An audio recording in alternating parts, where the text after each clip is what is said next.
पावसाने तर थैमान घातलेलं आहे, तरी पण गणपतीची कामं काही थांबलेलीच नाही आहेत. वेगवेगळ्या रंगांची वेगवेगळ्या शेडची अशी माती आहे आणि त्या मातीपासून त्यांनी पूर्ण इको फ्रेंडली गणपती बनवलेले आहेत. वेगवेगळ्या राज्यात किंवा वेगवेगळ्या देशात किंवा वेगवेगळ्या शहरामध्ये आणि शेतामध्ये गेल्यावर अशा मातींचा आपण अभ्यास तर करतच असतो, पण या कलाकारांनी या माती जमा केल्या आणि त्या माती जमा केल्यामुळे समजले की खूप सारे शेड्स आहेत मातीमध्ये सुद्धा आणि याच्यापासून आपण गणपतीची मूर्ती बनवू शकतो आणि ती पण eco friendly.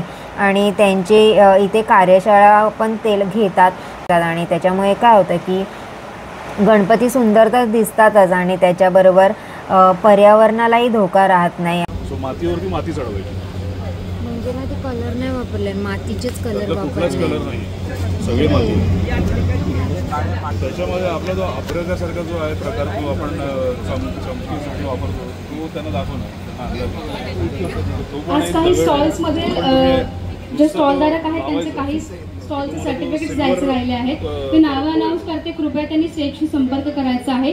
Shri इन्सुपॅक, Westside India फोटोमध्ये लिहिलंय आणि बॉम्बे नॅचरल हिस्ट्री सोसायटी या तिघांनाही विनंती आहे की कृपया आपण आपले सर्टिफिकेट्स कलेक्ट करण्यासाठी स्टेजजवळ संपर्क करायचा आहे. तुमच्या घरी हे काय आहे की नॅचरल असल्यामुळे आणि सगळे अर्थ कलर असल्यामुळे ना ते अपील खूप जास्त होतं आणि आपल्याकडे नाहीच, कुठेच नाही बघायला मिळतं.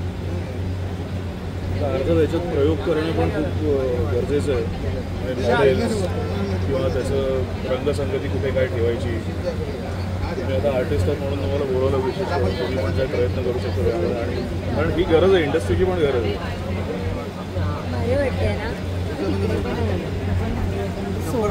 वरतीच ठेवली आहे.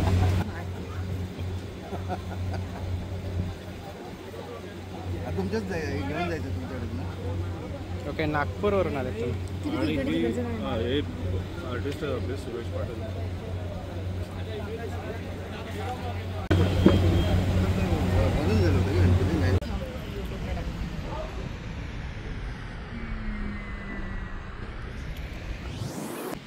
मी ठाण्याला आलेलं आहे. ठाणे महानगरपालिकेचा इथे प्रोग्राम आहे गावदेवी ग्राउंडमध्ये.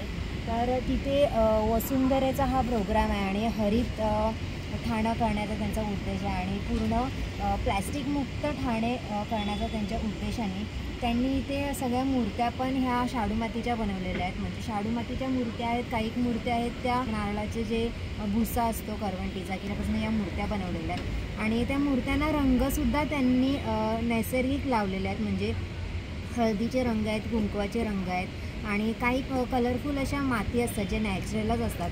त्या मातीचा रंग वापरून त्यांनी ते या मूर्त्या बनवलेल्या आहेत. तर त्यांचं असं म्हणणं आहे की ह्या मूर्त्या आहेत ज्या त्या लगेच मातीमध्ये म्हणजे 2-3 तासामध्ये पाण्यामध्ये लगेच विरघळतात आणि POPच्या मूर्त्या आहेत त्या विरघळायला वेळ लागतो, म्हणजे त्या विरघळतच नाही. त्याच्यामुळे आपणसुद्धा गणपती उत्सवाला जर ह्याच मूर्त्या वापरल्या तर आपलं जे शहर आहे ते प्लॅस्टिकमुक्त होईल, म्हणजे प्रदूषणमुक्त होईल. त्याच्यामुळे त्यांनी हा इथे उपक्रम राबवलेला आणि त्यांचं इथे प्रशिक्षणसुद्धा होतं. इथे मूर्त्या कसा बनवायचा, कशा प्रकारे रंगलेपन करायचं ते त्यांनी इकडे सांगितलं. आणि जो भस्मासूर बनवलेला आम्ही प्लॅस्टिकचा त्याची आम्हाला ही ट्रॉफी दिलेली आहे.